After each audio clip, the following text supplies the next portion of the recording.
Halo, selamat ketemu kembali dengan saya Aryo Setiadi. Pada kali ini saya ingin berbagi mengenai peran dan tantangan para wirausahawan atau pengusaha atau orang bilang adalah entrepreneurs. Nah, apa yang menarik? Kalau kita bicara dalam suatu struktur organisasi korporasi, ada namanya CEO. Ya, kalau di perusahaan namanya CEO itu adalah Chief Executive Officer. Tapi kalau di bisnis atau seorang pengusaha, wirausaha, entrepreneur, dia menyebutnya CEO adalah Chief of Everything Officer.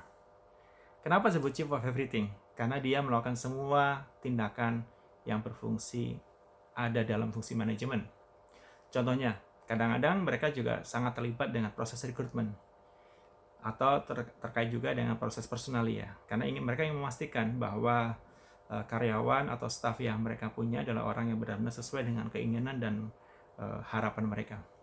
Kemudian mereka juga seorang yang sangat terkait, peduli sekali dengan pengembangan produk atau pengembangan bisnisnya. Mereka juga melakukan brand positioning, membina hubungan dengan pelanggan atau customer relationship, kemudian juga berfungsi sebagai seorang financial officer, termasuk kadang-kadang mencermati laporan keuangan. Kemudian juga melakukan juga kegiatan penjualan, karena itu adalah merupakan salah satu pilar utama dalam bisnis mereka. Kemudian juga mengurus jalur distribusi. Nah, kebayang kan? Kalau semuanya itu dilakukan secara beruntun, artinya mereka memang harus mempunyai kekuatan dan kemampuan fisik dan energi yang cukup prima. Nah, kemudian apa saja tantangan para pengusaha itu? Pertama adalah mereka selalu terkait dengan masalah capital funding. Bagaimana mereka mendapatkan modal atau dana yang cukup untuk bisa mengembangkan atau memulai usahanya. Ini bisa dicapai dengan bekerjasama dengan pihak perbankan ataupun mereka menggunakan jaminan asetnya untuk mendapatkan dukungan keuangan ataupun mengajak lebih banyak mitra ataupun mengembangkan jumlah kepemilikan misalnya. Tantangan kedua adalah masalah penerimaan pasar.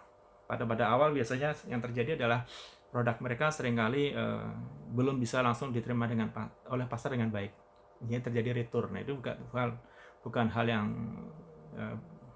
yang luar biasa, karena itu biasa dijumpai terutama untuk produk-produk baru. Kemudian internal konflik mereka sering mengalami, baik itu antara karyawan dengan mereka ataupun mereka dengan para partnernya. Kadang-kadang itu sangat mengganggu sekali dalam mereka menjalankan bisnisnya. Kemudian untuk beberapa produk yang masih baru, sistem yang masih baru, mereka kadang-kadang harus melalui yang namanya trial by error. Jadi mencoba dengan beberapa kesalahan sampai ditemukan format atau standar yang lebih baik, yang lebih baku. Dan kadang-kadang banyak entrepreneurs gagal, para pengusaha gagal karena visi mereka masih jangka pendek, tidak jangka panjang. Sehingga begitu mengalami kerugian pada masa-masa awal, begitu mengalami komplain dari pelanggan, mereka cenderung untuk mudah menyerah. Ini tidak boleh. Kemudian mereka juga harus siap menghadapi serangan dari para pesaing. Tentunya yang merasa keberadaan mereka diantisipasi oleh pesaing. Nah, karena mereka akan datang dengan mungkin mengadakan price war atau perang harga, atau memberikan statement-statement yang kurang mendukung untuk produk atau jasa kita. Yang berikutnya adalah turnover, keluar masuk karyawan. Ini juga kadang-kadang sangat mengganggu para pengusaha, karena kadang-kadang kalau kita mendidik seorang karyawan yang sudah staff yang bagus, pada gilirannya kadang-kadang mereka diambil oleh kompetitor atau mereka membuka usaha sendiri yang sejenis. Nah, ini harus diperhatikan baik-baik. Yang terakhir adalah tidak mudah mendapatkan partner yang tepat. Karena apa? Karena kalau kita bicara usaha, pasti kita bicara kemitraan. Nah, ini kadang-kadang maka banyak para pengusaha yang lebih cenderung mengerjakan sendiri usahanya, bisnisnya, sebelum mereka mencari partner. Karena apa? Mencari partner yang baik, yang tepat, yang sesuai sama visi dan misi tidaklah mudah. Itu sedikit tips dari saya mengenai peran dan tantangan para wirausahawan atau entrepreneurs. Semoga bermanfaat buat Bapak Ibu sekalian dan salam sukses. Tetap jaga kesehatan. Terima kasih.